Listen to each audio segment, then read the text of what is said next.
اعوذ باللہ من الشیطان الرجیم بسم اللہ الرحمن الرحیم۔ میرا موضوع ہے سیرت النبی صلی اللہ علیہ وآلہ وسلم کی روشنی میں بچوں کے نفسیاتی حقوق۔ سیرت النبی صلی اللہ علیہ وآلہ وسلم کی تعریف میں نبی کریم علیہ السلام سے منقول ہر وہ قول، فعل، تقریر، جسمانی صفات، اخلاقی کیفیت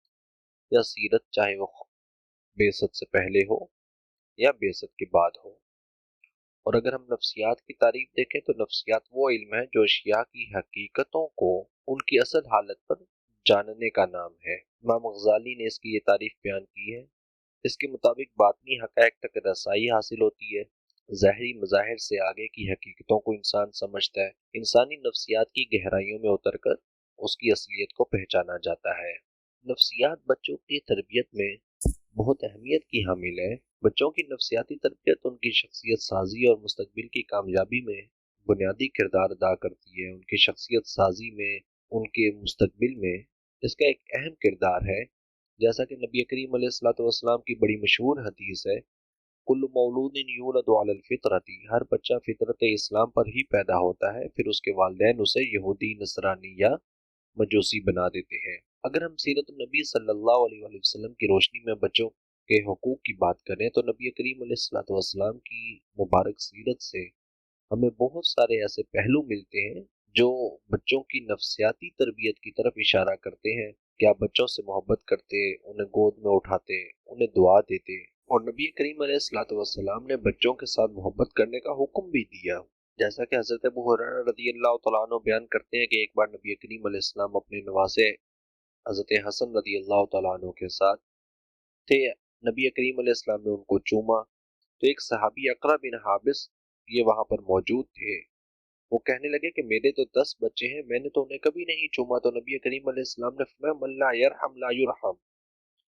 جو رحم نہیں کرتا اس پر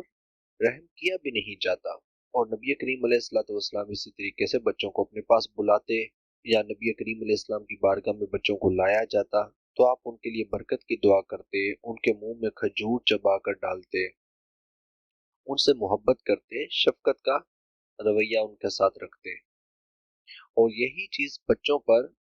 ان کی ذہنی صحت پر، ان کی نفسیات پر خود اعتمادی پیدا کرتی ہے، ان کی ذہنی صحت کو مضبوط کرتی ہے کہ شفقت، محبت بچوں کو ذہنی طور پر مضبوط کرتا ہے۔ اس کے بعد بچوں کے حقوق کی بات کریں سیرت النبی صلی اللہ علیہ وآلہ وسلم کی روشنی میں تو اس میں بڑے نمایاں حقوق جو بچوں کے ہیں وہ انصاف، مساوات اور اہمیت ہے۔ نبی کریم علیہ السلام نے بڑا واضح طور پر حکم دیا کہ اپنی اولاد کے درمیان انصاف اور مساوات کو قائم رکھو، کہ نبی کریم علیہ السلام نے فرمایا اعدلوا بین اولادکم، اپنی اولاد کے درمیان عدل کو قائم رکھو، اپنی اولاد کے درمیان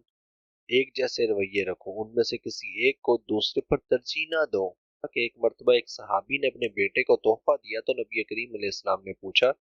کیا تم نے اپنی تمام اولاد کو ایسا ہی تحفہ دیا ہے؟ تو جب انہوں نے کہا نہیں تو نبی کریم علیہ السلام نے فرمایا اللہ سے ڈرو اور اپنی اولاد کے درمیان انصاف کرو۔ کریم علیہ السلام نے بڑا واضح طور پر بیٹے کو بیٹی پر ترجیح نہ دینے والے کو جنت کی بشارت سنائی ہے کہ آپ نے فرمایا جس کسی کی لڑکی ہو وہ اسے زندہ درگور نہ کرے اور نہ ہی لڑکے کو اس پر ترجیح دے تو اللہ تبارک و تعالیٰ ایسے شخص کو جنت میں داخل کریں گے۔ اور یہ چیز جو ہے یہ بچوں کے اندر بڑا مثبت رویہ پیدا کرتی ہے۔ بچوں کے درمیان انصاف، مساوات قائم کرنے سے بچے جو ہے وہ عدم اعتماد کا شکار نہیں ہوتے۔ اور اگر بچوں سے انصاف کو اٹھا لیا جائے، ان کے درمیان سے مساوات کو اٹھا لیا جائے یا بچوں کو اہمیت نہ دی جائے، ان کے ساتھ محبت اور اپنائیت سے بات نہ کی جائے تو وہ بچے عدم اعتماد کا شکار ہو جاتے ہیں، وہ احساس کمتری کا شکار ہو جاتے ہیں۔ کہ نبی کریم علیہ السلام نے فرمایا اللہ نے مجھے تکلیف اور مشقت میں ڈالنے والا اور پریشان کرنے والا بنا کر نہیں بھیجا، بلکہ تعلیم دینے والا اور آسانیاں پیدا کرنے والا بنا کر بھیجا ہے۔ اور حضرت انس رضی اللہ تعالیٰ عنہ کا وہ فرمان جس کے اندر وہ بیان کرتے ہیں کہ میں نے نبی کریم علیہ السلام کی 10 سال تک خدمت کی اور نبی کریم علیہ السلام نے مجھے کبھی بھی اف تک نہیں کہا اور یہ بھی نہیں کہا کہ تم نے یہ کام کیوں کیا اور نہ ہی یہ کہا تم نے یہ کام کیوں نہیں کیا۔ تو یہ نبی کریم علیہ السلام کا ایک رویہ ہے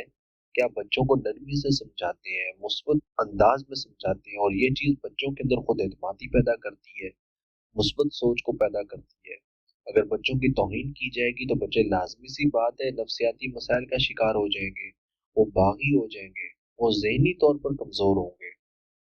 اور نبی کریم علیہ الصلوۃ والسلام بچوں کی دلجوئی بھی فرماتے تھے، جیسا کہ حضرت انس رضی اللہ تعالیٰ عنہ کے ساتھ آپ کا رویہ تھا کہ آپ انہیں بڑے پیار سے یا ذا الاذنین یعنی اے دو کانوں والا کہہ کر پکارتے تھے،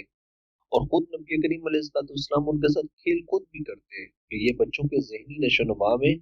مددگار ثابت ہوتی ہے۔ حضرت حسن رضی اللہ تعالیٰ عنہ، حضرت حسین رضی اللہ تعالیٰ عنہ، ان کے واقعات بڑے مشہور ہیں۔ گویا کہ نبی کریم علیہ الصلوۃ والسلام کی سیرت سے ہمیں بچوں کے حقوق کے بارے میں بہت ساری معلومات ملتی ہیں کہ بچوں کو مختلف مواقع پر چھوٹے چھوٹے تحائف دینا، تحفہ دیتے وقت بچوں پر خصوصی توجہ اور پیار کا اظہار کرنا، ان کے درمیان مساوات رکھنا، بچوں کو اپنائیت کا احساس دینا، کھیل کود کے معاملے میں بچوں کے ساتھ جو ہے وہ کھیلنا،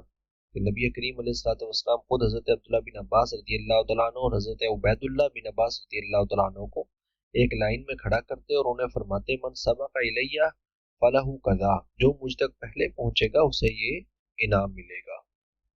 وہ دونوں دور پڑتے اور آپ صلی اللہ علیہ وسلم کے سینے مبارک اور پیٹھ پر چڑھتے، نبی کریم علیہ السلام انہیں بوسہ دیتے اور اپنے ساتھ چمٹا لیتے۔ تو اس ساری تحقیق کا خلاصہ یہ ہے کہ بچوں کے ساتھ، بچوں کے درمیان والدین کو چاہیے کہ بچوں کے ساتھ انصاف اور مساوات کو قائم کریں، ان کے ساتھ یکساں سلوک کریں، محبت اور نرمی کے ساتھ بچوں کے ساتھ ایک رویہ رکھیں، اور معاشرتی ذمہ داری ہے کہ ہم بچوں کو ایک بڑا محفوظ ماحول فراہم کریں۔ والسلام علیکم ورحمۃ اللہ وبرکاتہ۔